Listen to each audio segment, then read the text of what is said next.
What's up, Tasty Tasters? So we're about to have some smothered pork chops, you guys. Yes, smothered pork chops. Let's get to what you need. You're gonna need 4 pork chops, 4 to 5, depending upon how many people you're feeding, or 4 to 8, or however many people you're feeding. So you're gonna need some pork chops. You're gonna need some cornstarch. You're gonna need some olive oil. Okay, extra virgin. You're gonna need my seasoning blend. I'll put the description in the box below.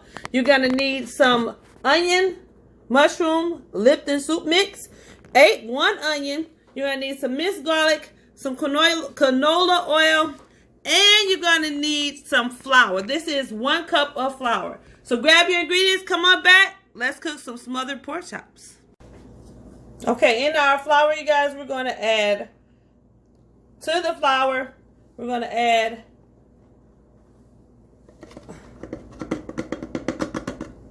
you're gonna add 3/4 of a cup of cornstarch to our flour. We want a little crispiness on here.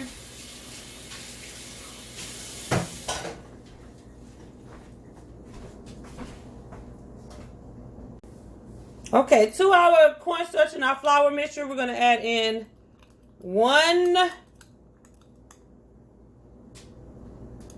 tablespoon of LB seasoning mix to this. We're going to whisk this around. Whiskey, whiskey, whiskey. This smells so good. Okay, so now we've mixed in our flour and our seasoning, and watch how much flavor you're going to get. Okay, so next we're going to season our pork chops liberally on both sides. Seasoning on both sides. Same seasoning blend.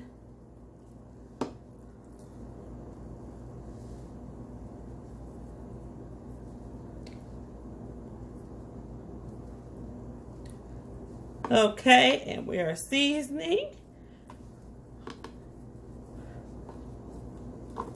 My little petite that came to the party here.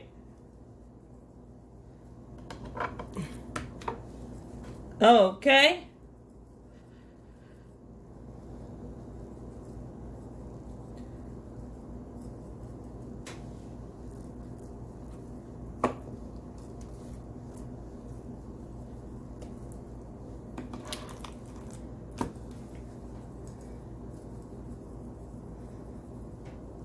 And now that we have these seasoned on up really well, we're moving on to the next step.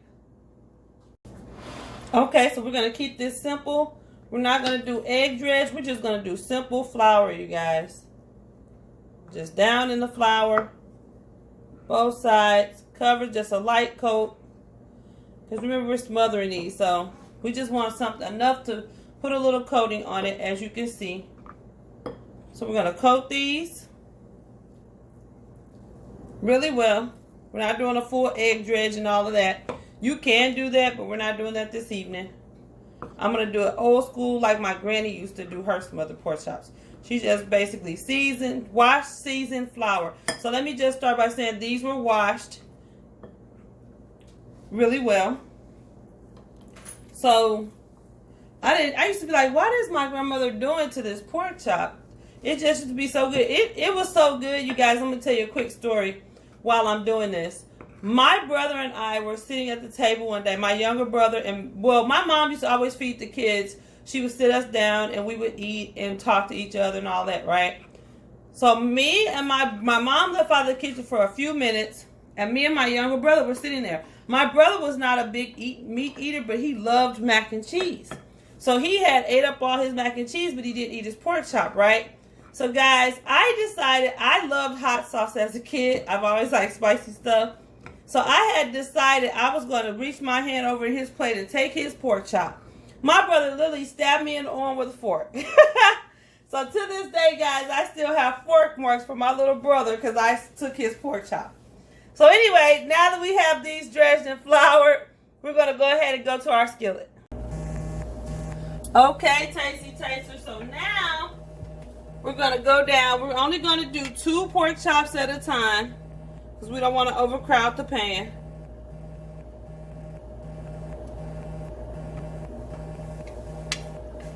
And I don't think my grease is hot enough.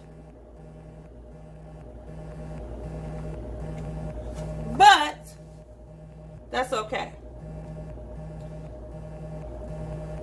So I'm going to go ahead and come in with the second one, so that by the time it comes up to that temperature that I want, you have nice little crispiness, but not too crispy. So we're going to go ahead and get these going, get them cooking, and then we'll be back. Okay, so we flip these over, guys. They have a couple more minutes on this side, and then these will come out, and we'll put the next batch in. Okay, guys, so our pork chops are done.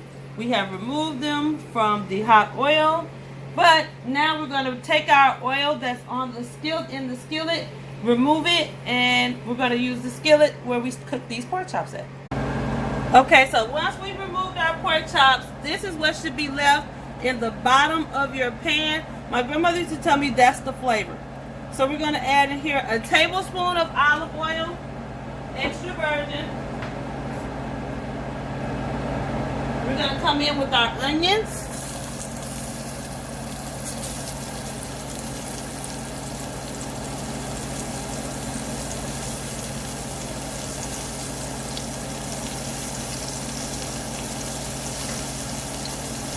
A teaspoon of garlic.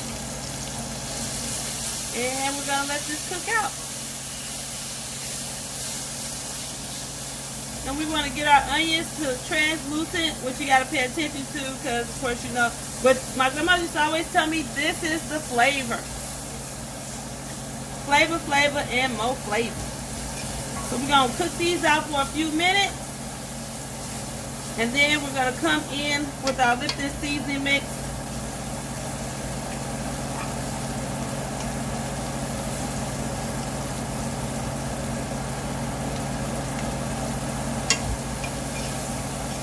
Now make sure your heat, guys, is on low heat, because you don't want to burn the garlic, because nobody wants burnt garlic. So we have here, let me say this, we have here 2 cups of chicken broth. I'm just going to hit it with a splash of chicken broth to deglaze that pan a little bit so that that garlic doesn't stick. There we go. Deglaze just a touch.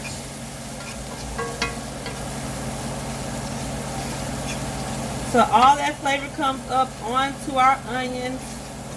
We're not adding any seasoning to this because you really don't need it, because what you don't know is all that goodness that was at the bottom was all the flour, seasoned flour and flavor that came off of those pork chops. So we're going to saute these out for a few minutes, like you're seeing here.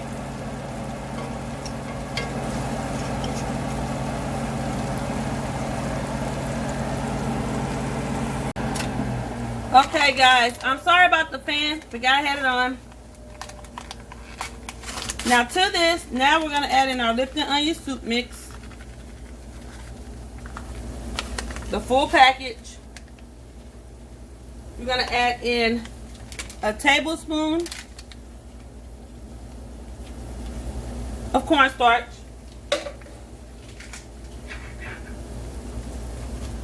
We want to kind of stir this around.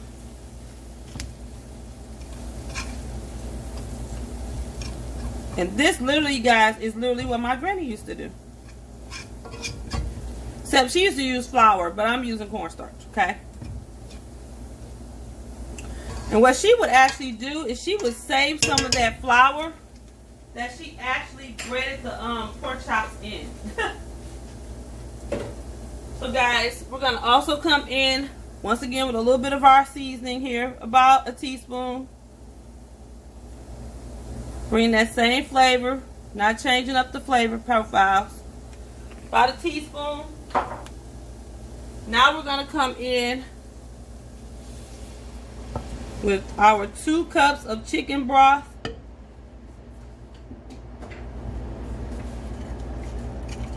We're going to pull all that good stuff off the bottom. We're going to bring this up to a simmer or to a boil. Then we're going to add in our pork chops. And then we're going to let those cook for about 10 minutes. Make sure you get the brown bits off of the bottom of the pan, because that is truly flavored. But you don't want to use a whisk because you don't want to break up your onions, okay? Ooh-wee. That smells so good.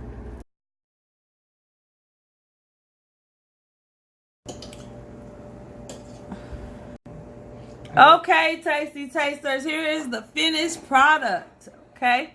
So I'm going to go ahead and go in to my smothered pork chop here. Let y'all see this. Ooh, it's nice and tender too and juicy. I'm sitting on a bed of organic brown rice. Yep.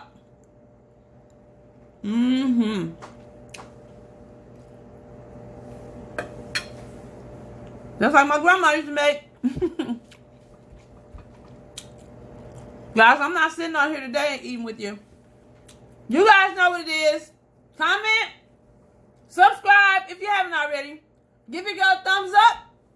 Hit that notification bell, ding, ding, ding, ding, ding, so you can know next time Tasty LB comes up with the video for you. So until next time, Tasty Tasters, is always a pleasure. See you later.